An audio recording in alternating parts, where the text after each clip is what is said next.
আম কাঁঠালের দিন চলেই গেল। আম আনলে পচা, কাঁঠাল আনলে শক্ত। শক্ত কাঁঠাল ভালো লাগে না, তাই বিকল্পভাবে ট্রাই করলাম। আসসালামু আলাইকুম, সাধারণ পাকশাক থেকে আমি তাসলিমা বলছি। কেমন আছেন সবাই? শুরুতে বলে নিব লাইক কমেন্টস করে ফুল ভিডিও দেখে যাওয়ার, আর যারা নতুন আছো সাবস্ক্রাইব করে বন্ধু করে নেবা। শক্ত কাঁঠাল আমার ভালো লাগে না, আমার মতো যাদের ভালো লাগে না এই শক্ত কাঁঠাল, তারা এই রেসিপিটা ট্রাই করতে পারো। তো আমি এখানে কয়েক কোষ কাঁঠাল নিয়েছি, তার সাথে আমি দুধ অ্যাড করে আমি এটা ব্লেন্ডার করে নিয়েছি, কারণ শক্ত কাঁঠাল থেকে রস বের হয় না, এটা অবশ্যই ব্লেন্ডার করতে হবে। তো ব্লেন্ডার করার পরে এটার সাথে আমি আটা অ্যাড করব। আটাটা আমি মিশিয়ে এটার সাথে আমি 2 টেবিল চামচের মতো সুজি অ্যাড করব, আর দুটোটাই আমি ভালো করে মিক্স করে নেব। তার সাথে আমি ফ্রেশ কোরানো নারিকেল অ্যাড করব এবং কি এটাও মিক্স করে নেব। শক্ত কাঁঠাল যেহেতু এটাতে হালকা মিষ্টি ছিল, তো আমার একটু চিনি অ্যাড করতে হবে। আপনারা যাদের লাগবে না তারা অ্যাড করেন না। তো আমার এখানে আটা একটু কম হয়েছে, তাই আমি আটাটা একটু অ্যাড করেছি। এখানে আমি মিষ্টির জন্য 1 টেবিল চামচের মতো চিনি অ্যাড করেছি, স্বাদ মতো লবণ, আর সামান্য একটু বেকিং পাউডার দিয়েছি। এবার সব উপকরণ আমি একসাথে মিক্স করে নেব। মিক্স করার পরে আমার ব্যাটারের ঘনত্বটা দেখে বুঝতে পারছেন কীরকম হবে। তো এই পর্যায়ে আমি এগুলা তেলে ভাজি করে নেব। Let's go. পিঠাগুলা দিয়ে দিব। তো আমার ভিডিওটা যারা দেখতে দেখতে এই পর্যন্ত আসছেন, আপনাদেরকে অসংখ্য ধন্যবাদ।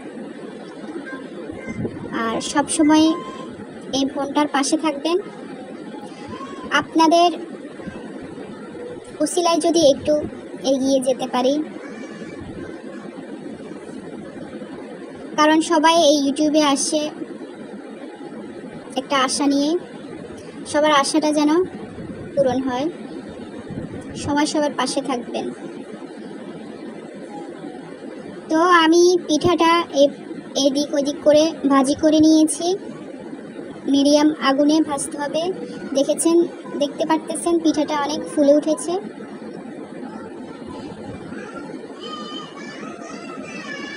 তো আমি ডালটা ছেঁকে উঠিয়ে নিব।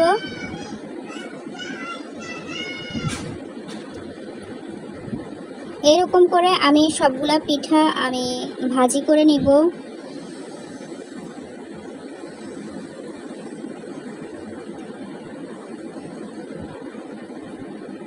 এই পিঠা খেলে আপনার কাঁঠালের গ্রানের সাথে দুধের একটা গ্রান খুব ভালো লাগে। আপনারা আশা করি ট্রাই করলে বুঝতে পারবেন, নিরাশ হবেন না। তো পিঠাটা আপনারা শুধু ভাজি করেই খেতে পারেন। আমি একটু স্বাদের জন্য আমি এখানে দুধে ভিজাবো, তাই নাম দিয়েছি দুধ মালাই পিঠা। তো আমি এখানে গ্রানের জন্য 2টা এলাচ দিয়েছি, স্বাদ মতো লবণ দিয়েছি, আর মিষ্টির জন্য আমার এখানে তালের রস আছে, আমি ওটা ব্যবহার করেছি, ভালো আর একটু ঘ্রাণ পাওয়া যায়।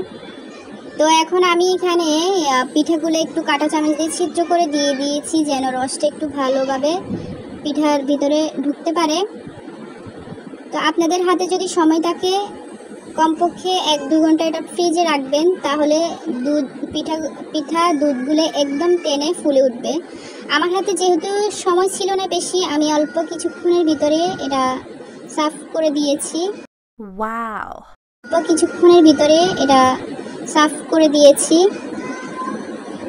কারণ বাচ্চা মানুষরা বেশিক্ষণ অপেক্ষা করতে পারে না, কিছু দেখলেই খাওয়ার জন্য আগ্রহী হয়ে থাকে, তাই আমি তাদেরকে দিয়েছি। বেশিক্ষণ ফ্রিজে রাখতে পারি নাই।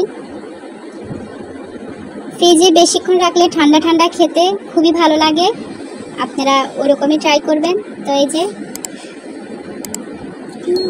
আমি খেয়ে ট্রাই করে নিলাম, খুবই মজা, একবার হলেও ট্রাই করবেন। আর কেমন হলো জানাবেন, ভুল ত্রুটিগুলো ক্ষমা দৃষ্টিতে দেখবেন। আল্লাহ হাফেজ।